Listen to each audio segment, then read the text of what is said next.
is it that we are not able to deal with the dysfunctionality of our financials in this republic? How can we talk about Kenya as a great country when you know we are in debt, we can't finish a railway, the revenue we are collecting, we don't even know what's happening, the county governments are having a problem? Then you expect me to have something to be proud of. I am proud to be leader and all the members who have contributed. Mr. Speaker, I am literally shocked at the way my colleagues are behaving and what they are saying on this floor. The reason why I'm shocked is because somehow I happen to be advantaged because I've been around this system for the last 25 years. I have been around politicking, taking vehicles to Kabarak to go and see President Moi and beg him to give me a handout so that I could run for elections. I have seen what happened in 2007 when we came to this house and I saw the hate, the vitriol, the anger. What were we fighting about? An election which had been lost, and of course we were on the other side which lost, quote unquote, and we stood here and said how we wished anybody who was on the other side should have been dead. I have watched the coalition government work, and then it failed. In this republic, I have seen President Uhuru come into power and his elections are nullified, and I've seen how he handled it. And I have seen how President William Ruto becomes president. So I hope my colleagues will give me an opportunity to lay out my case. This election of Prime Minister Raila to the AUC, indeed it was about our country. This election was not really about Raila per se. And I've seen some people say, oh, this election was about President William Ruto, and if he's a bad president, therefore our candidate wouldn't win. No, I take a different approach. The reality is we went in to hunt. I am saying I don't think we were prepared to hunt well and kill the elephant. My argument is we have a country where we are constantly looking for options and solutions away from the reality of what we are dealing with. I have heard my colleagues say that there were people celebrating that in fact Raila lost. Yes, they celebrated because they are fearful. They want Raila to come back because the country looks unstable and it's not ready to move on. That is where we are, Honorable Cherargei. This is not about tribes ganging up against bigger tribes and smaller tribes ganging against smaller ones. This is a state called Kenya, which is dysfunctional, where we have refused to accept the basic tenets. We have said, Honorable, my majority leader, you know I respect and love you as my brother. Thank you. I hope one day I'll join government and be with you. But I intend to remain in the opposition to keep some of you sober and sane. This process, because of the training I got when I was a minister in the government of President Kibaki, is a process which is handled quietly, efficiently, and successfully. When you are going for these positions, you must be able to look at the sensitivities and the issues in all these geopolitical issues of Africa.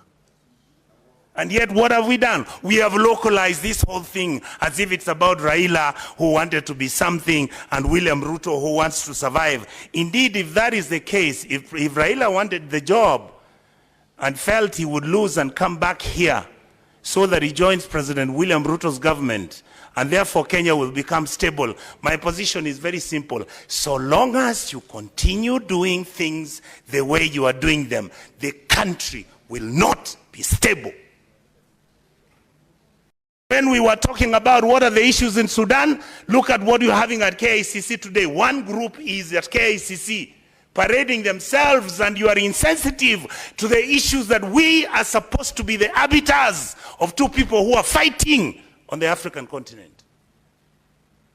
When we are talking about Congo, the reality, my brother Cherargei, is that we have a region which is affected by illegal mineral mining, by countries that are feeling incredibly insecure. You have Western powers who have an interest in managing what is happening in Congo. And the reality is we just laugh at it. So when M23 are coming to Nairobi to come and have a meeting here with our president, the simple fact that they came here put everybody onto suspicion mode. Just a minute, Senator Onyonka. There is a point of order from Senator Mandago.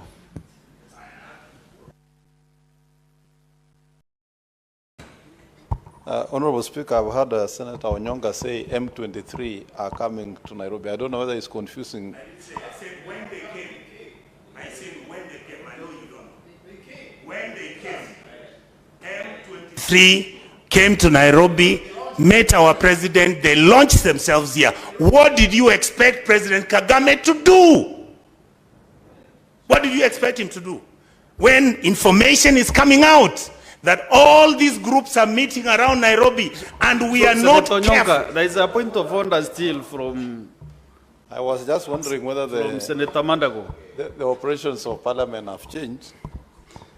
Can Senator Onyonka provide evidence that M23 indeed came to Nairobi, met the president and launched themselves here? I think it's a dangerous statement to be allowed to go on record without evidence. Substantiate.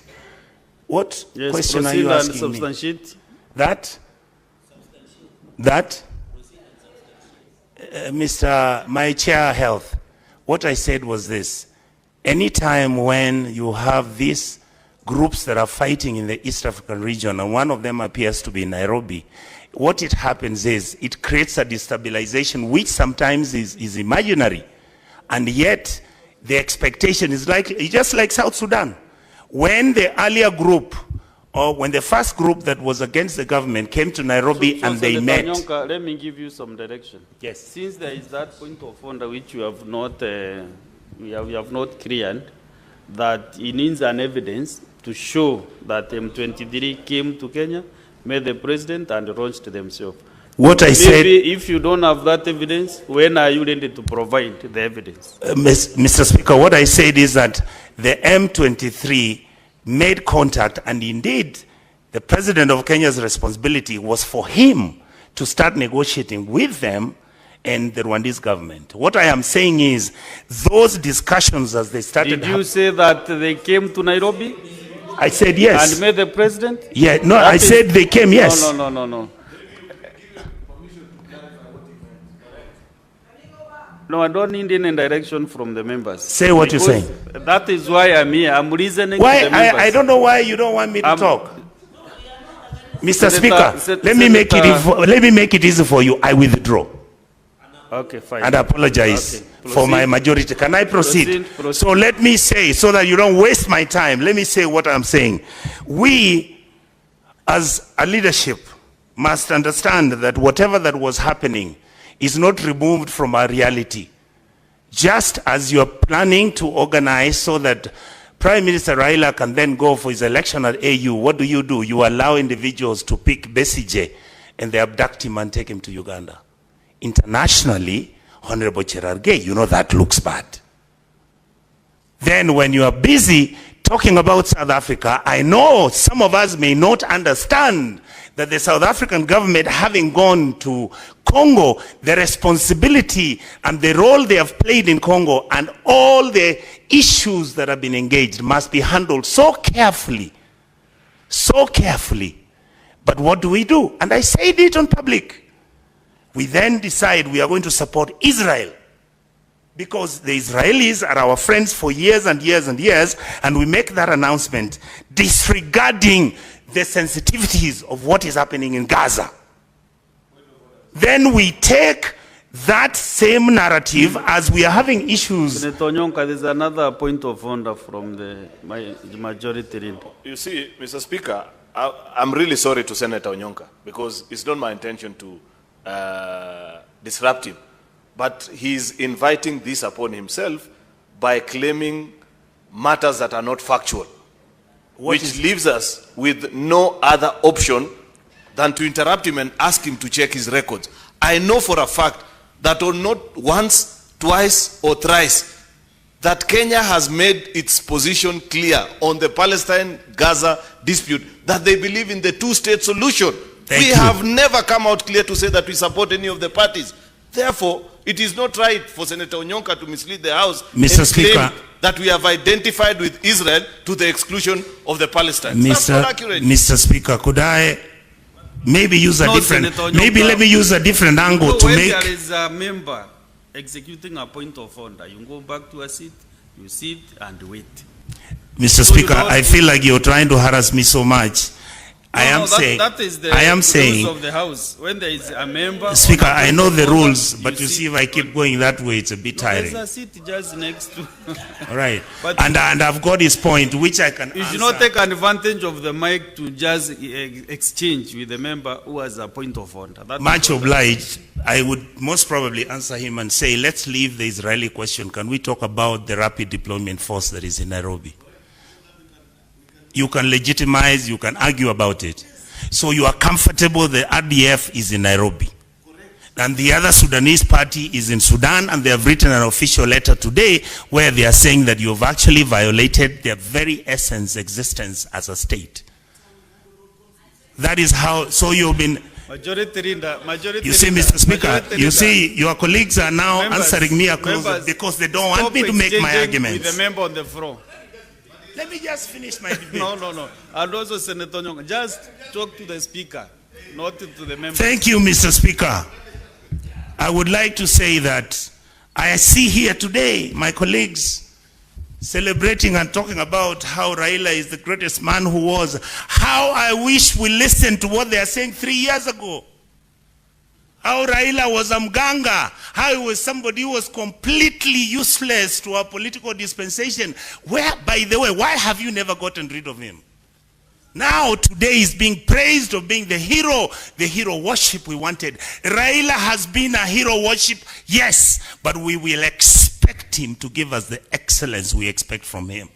He will join your government, and if he is not going to demand that abductions stop in this republic, that we stop the corruption that is going on in our country, that we actually govern ourselves with responsibility, where we accept that our countries within our region respect us and we respect them. And then I saw my brother Cherargei going to Ethiopia. You carry 250 people who are singing Yote Yawezekana. You are threatening other African guys, ladies and gentlemen, who visited the occasion. You remember, Senator Onyonka, yes. One thing that I did when the majority leader was on the floor, I protected you. Yes, Mr. Speaker. When he mentioned your name. Yes. So can you kindly stop mentioning the members? Oh, my apologies, my leader. So that you... I apologize and withdraw. You were not there. You were not there. You know you are eating on your time. Mr. Speaker. Be having ample time to give you your points. Much obliged, Mr. You will be disrupted all the time with the points. Mr. Speaker, I am much obliged. I would like to say this. I want to say, I get that, but he was there. Senator Chalegei, stop exchanging with the member on the... Allow him to contribute. What is your point of order, Senator Wakoli? It's a chariot, my brother. Mr. Speaker. Onyonka, let us listen this point of order. So I will ask the clerk, when you know you are misusing my mic, the clerks. When the member is on a point of order, switch off the other mic, so that now we can be orderly.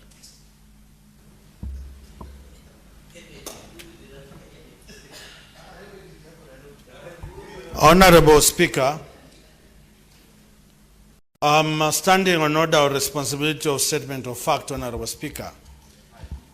When an honorable member stands here and casts aspersions on the delegation from Kenya, we might not agree with you, but when you say they were intimidating, can you table facts that Kenyans, headed by the president, were intimidating people in Addis Ababa?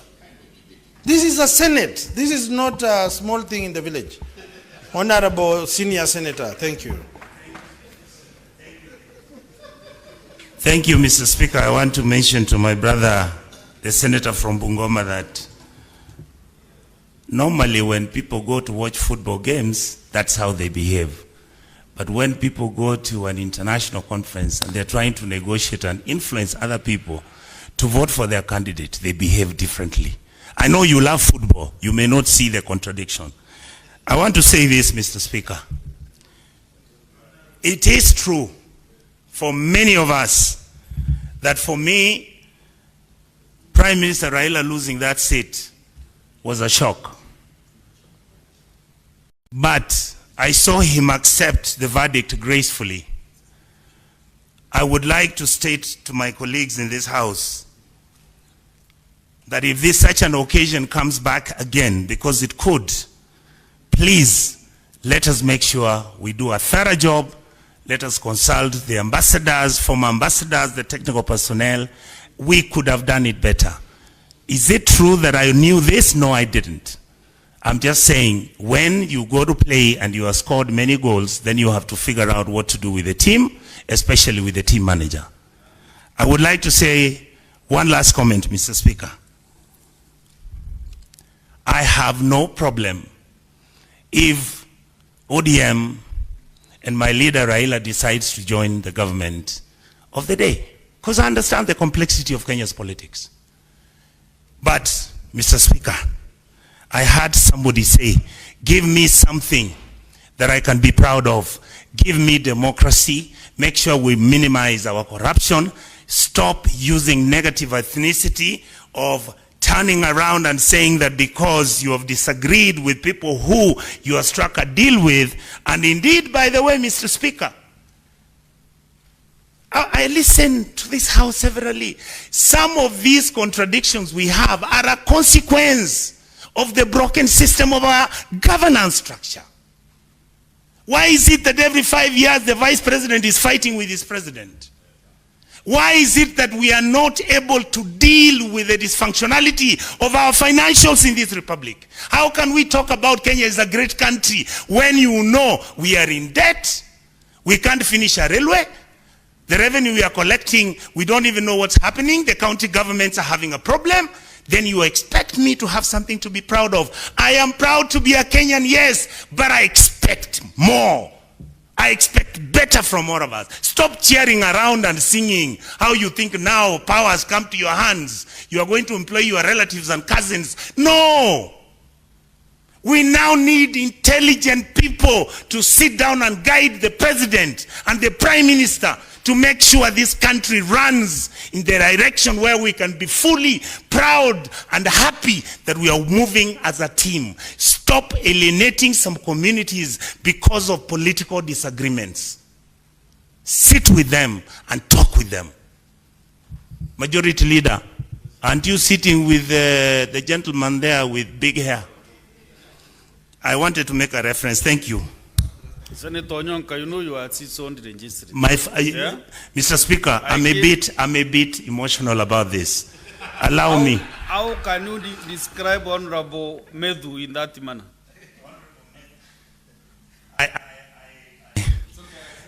He accepts the I wanted to say how beautiful I see both of you. You have disagreed politically and yet you are talking. That is how it should be. Let us not escalate it to the next level. I see us escalating this war to the next level. And I want to mention finally, Mr. Speaker, that whatever it takes for this Senate, whatever it takes all of you, for the next 2.5 years, this country has been left in your hands. Make sure the leadership listens to what the Kenyan public is saying. Especially, I heard somebody trying to dismiss the role of the young people. Some of us are just saying it purely. Please listen to these young people. And it's not about me wanting to be on TikTok.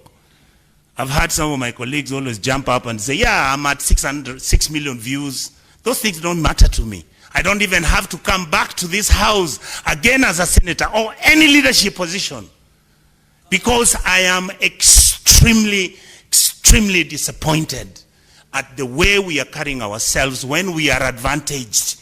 When we are not disadvantaged, When we are disadvantaged, we behave differently. When we are advantaged, we behave differently.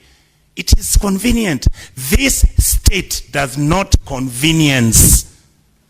This state needs factual analysis, evaluation, and conclusions on matters that are going to help us govern. The president should succeed. He should listen to us. What is working, let him continue working on it. What is failing, can he stop, fix it, and then we move forward. Mr. Speaker, I support.